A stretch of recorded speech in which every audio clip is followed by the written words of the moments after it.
La règle des tiers, deuxième partie.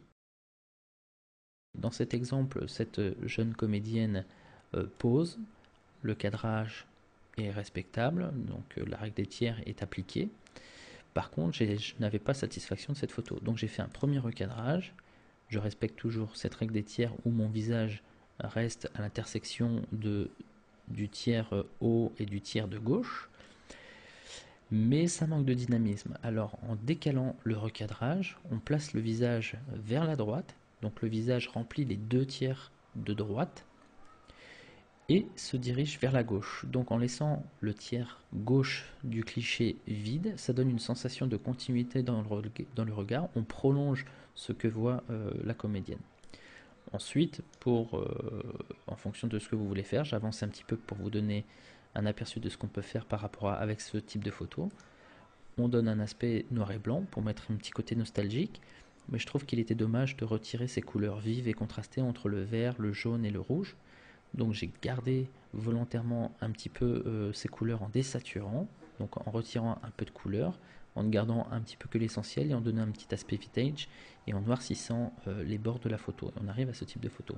Donc la photo de base qui était correctement cadrée, plutôt bien cadrée, me satisfaisait pas. J'ai resserré mon cadrage en ajustant les couleurs et les contrastes, etc. Et on arrive à cette photo beaucoup plus dynamique et beaucoup plus intéressante en termes de sensibilité. Voilà, je vais finir encore avec quelques photos de portraits pour vous donner des exemples de cadrage. Donc voilà, la jeune actrice remplit les deux tiers de gauche dans ce portrait et regarde vers la vitrine à l'extérieur. Donc on respecte assez bien la règle des tiers.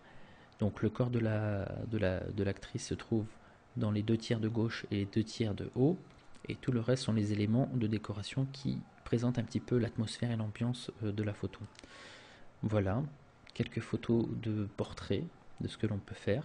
Donc toujours le visage dans un tiers gauche ou un tiers droite, un tiers haut ou un tiers bas. Voilà. Un dernier exemple.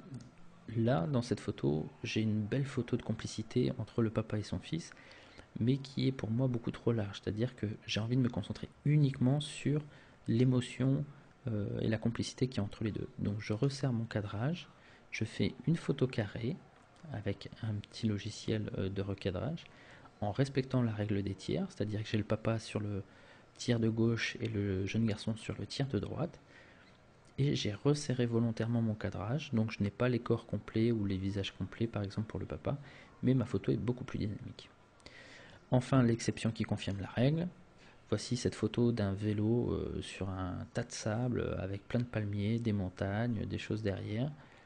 Et bien même en respectant la règle des tiers, ma photo n'est pas intéressante parce que le vélo se noie dans la masse d'éléments qui composent la photo. Donc énormément d'arbres, de palmiers, de sable, d'accessoires en milieu de plan, les effets de sable à l'avant-plan.